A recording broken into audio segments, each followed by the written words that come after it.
Okay, we're on. All right, today is April 23rd, 2023. We are at Cedarvale for the final championship game of the April MSC. Tom Corbett and I will be doing the commentating, and the match will feature David Langer and Rob Clemens. Clemens is the tournament leader, and Langer just defeated Farber in a close match going into the 10th, 228 to 219. Welcome, Don. All right. We had a good tournament. We had 59 bowlers here today at Cedarvale, which is always a very good place for anybody to come here and bowl. It's one of the best run places around in the whole state. I agree, and we'd like to thank Brent for sponsoring and supporting competitive bowling. And lane man Craig McDonald. That's right. Lane man extraordinaire Craig McDonald. Okay, David Langer starting the match because Rob Clemens had the choice of who started the match since he was the leader. So he's making David Langer start on the left lane. David Langer is using I already forgot the ball that he was using. We have to ask that again. Don't ask me, I'm 80. Exactly. And he'll just take his same strike ball that he uses, and he doesn't change balls for spares. He just flattens it out. I guess I never really Just watch this. He'll just flatten it out and throw it straight at it, right over the fourth arrow, and he does that. Rob Clemens, on the other hand, is using an old ball, the original phase. David. What ball again? David Langer is using the Motive Emerald Prime. He is a Motive staff member. Oh, since when? About 5 years now. Oh, really? Yes. Jeez. I guess I never paid any attention.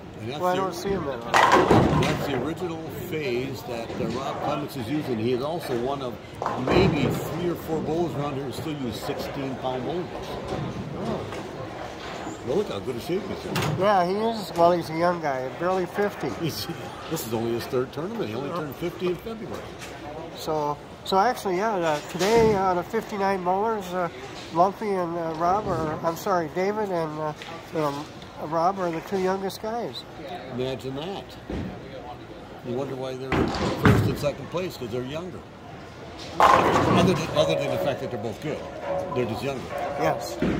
I should note that I think in the 3rd game, Rob had 11 in a row.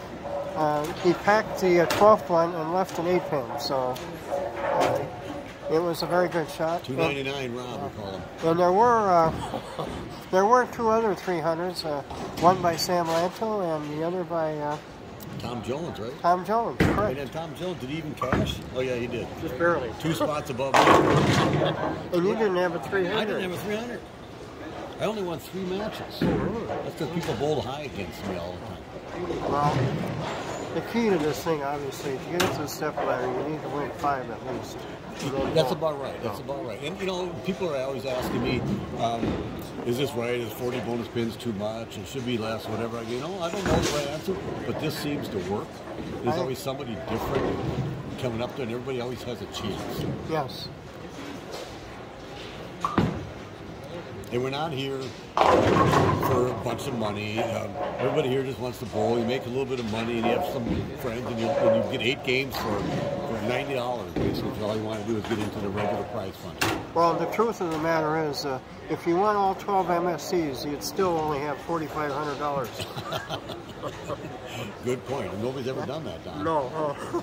And it probably will never happen. Well, certainly the odds are against it. Exactly.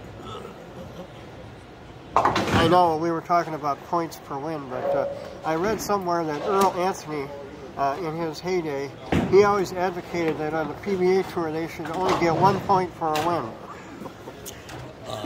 He did say that, yes. Yeah. Because he was always up there. He was always up there. And the 39 extra points gave other people a chance. Yeah.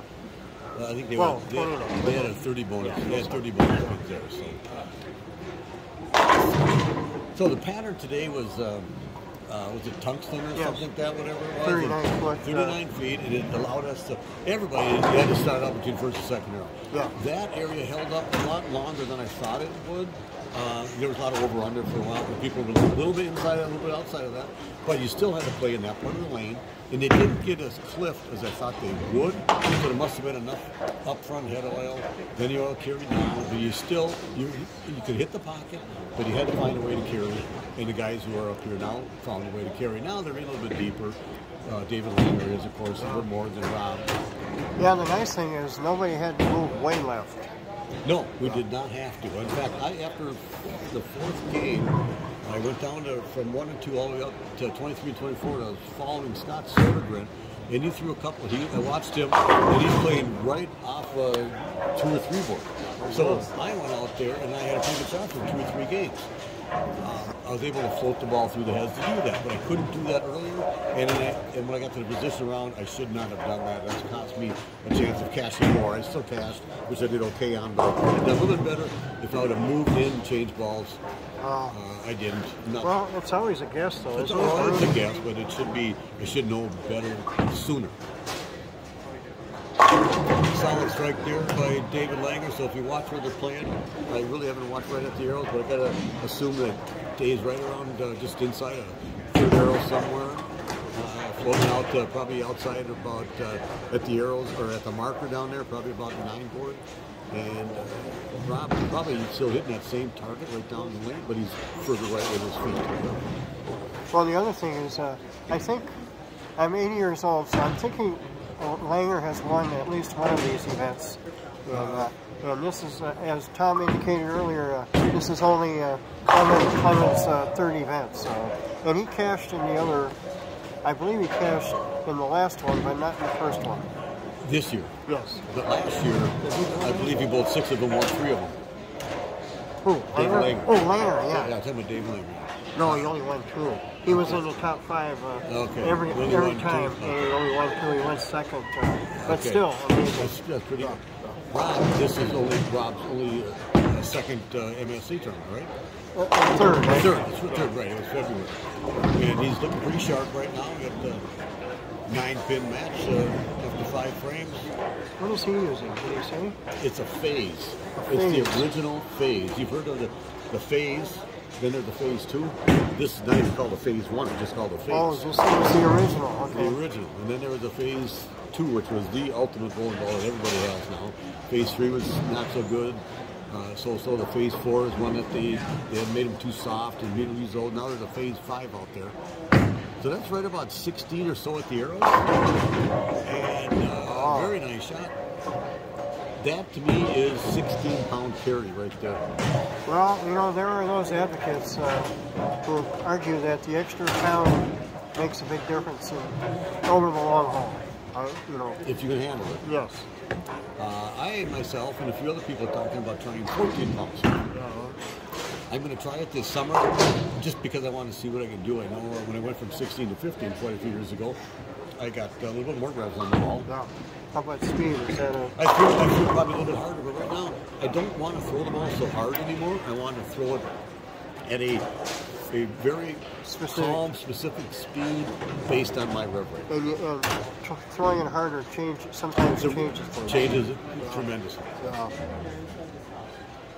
I've been using 14 because I'm old, but I've been using. You keep saying that. I know.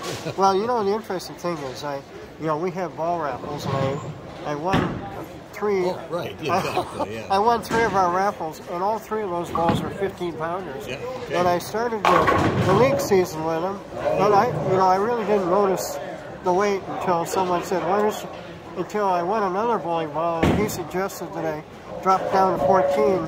And once I used the 14 for a couple league nights, the 15-pounders all of a sudden felt healthy. Heavy, I'm sorry. Heavy, yeah, exactly. It would feel heavy. So that shot right there by David Langer, he's playing just inside a 4th arrow, Rob just inside a 3rd arrow, and it's the old 7-10, which you can't do a whole lot about that. Yeah, you have to carry one or the other, and they have to be able to get 9 spare. Yeah, today's 7-10s are, you don't go down the middle, and you hit the pocket, and you're right. You know what's funny? People will say that, well, I left the pocket 7-10, and I ask them, how many times do you leave a non-pocket 7-10? So just you left the 7-10. We know it was light. Yeah, you're throwing a halfway decent shot, but it's he just left the 710. It doesn't have to say pocket. Yes, I agree. But he was smart. He got the one pin out of that because you never know what's going to happen here. Now, Rob, he's got those pins flying all around there. Yeah, I agree. And he's a little straighter. We talked about he's just like about 60 at the arrows. David Lang is about 21 at the arrows. They're getting down to the same spot. But Rob is straighter through the head, so there's a lot left. Doesn't have to hook the ball back as much. And he's got pins flying around. Well, it's working. If he strikes on this one, he puts a lot of pressure on David, who's got to get up in the 9th or 8th and 9th to start to have any chance. All right, this is really a big shot. Oh. You could almost shut him out here. Yeah, it's right about 15. Oh. And then, of course, he goes half pocket for the solid 10. If he was a little bit lighter, which he's been doing, he's been ripping the rack. If he'd have been using a 15-pound ball, that would have hooked a little more. Or it would have down a little further, and you've been light and still. Yeah, that's true. There's a lot of reasons for it. Well, no matter what happens, David Langer needs to get up in his 8th and 9th frame, throw 2 strikes, to put a little pressure back on the Rob. Otherwise, Rob's going to have a cakewalk into the 9th and 10th. Just all he has to do is to keep the ball in the lane, probably. Earlier, you were talking about the original phase. Sam Lano shot a 300 today using the original IQ Tour. There's a lot of people like that. Yeah, you know, it still seems like a ball everybody has in their bag. Oh, absolutely. I never liked it myself. I gave mine to Gary Green. Oh, really? Yeah, it just didn't work for me, but Chad Nelson has one that's got about 4,000 games on it. Yeah. And he uses it all the time. Really? Yeah. Yeah, if you watch the Pro Tour, a lot, most of those guys have an IQ and well, I should say most right-handers have. The guys responsible for strong. Yeah. And then in phase 2s. So Dave Lane knocked out that 10th pin and versus 7 also, whatever. So if he doesn't leave that 7-10 last frame and he gets at least 9 spare out of it, it's a whole different match. Yeah, must have strike here. Must have this one. Snapped out that thing. See how nice and smooth it is through comes through the ball with that fast release with everything left on it. Well, he's got room for what? 36. 36, yeah. Rob needs to go 9 spare. 9 spare. No, he's going to have a strike along here or whatever, because he could. Strike here is huge because it keeps that 2-pin advantage on it.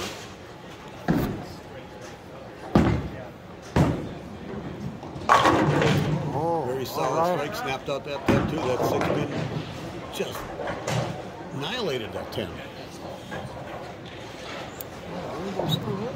So that was huge because now, even if he doesn't strike, he's not going to lose any count. Then he just needs to go spare and 9 to shut out David Lane. All right, this is it. Must spare. Strikes a win. This is his first MSC title with a strike here. I have this funny feeling is that throws are really good right in the pocket, Don.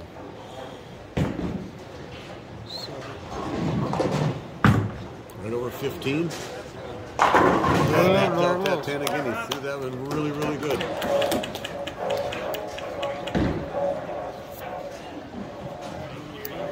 No. Rob Clements wins his first MSC and his 3rd ever MSC tournament. Rob's only 49 in 13 months. 49 in 14 months. No, that's right. No, that's right. Yeah. He went over. That was actually inside a target. Oh, I carry. But he was totally lined up. He had the right ball in his hand, which he likes that ball. He uses that for a lot of tournaments. He bowled our tournament team, so I've seen him bowl a lot. I wonder if he used that ball all day. Most of the day, he used it a lot. That's what he did, yeah. Yes. That 299. And nobody else has that phase anymore. Really? Yeah, nobody has one. Nobody sees one. All over, might as well. Wait for it. Shoot for it. All right, Rob Clemens 257 in the final match. It's kind of hard to beat, isn't it? Yeah. Oh, you got it, Lump. I went up the wrong one. Oh, come on. Yeah, but you got it. Nice tournament, David Langer. No matter what tournament we go with, MSC, CEDARVALE, whatever, if you're going to win a tournament, you got to go through a guy like Dave Langer. That's right. And so that concludes the tournament here at Cedarvale. Thanks to Tom Corbett for his comments, and we'll see you next month. Thanks, Don.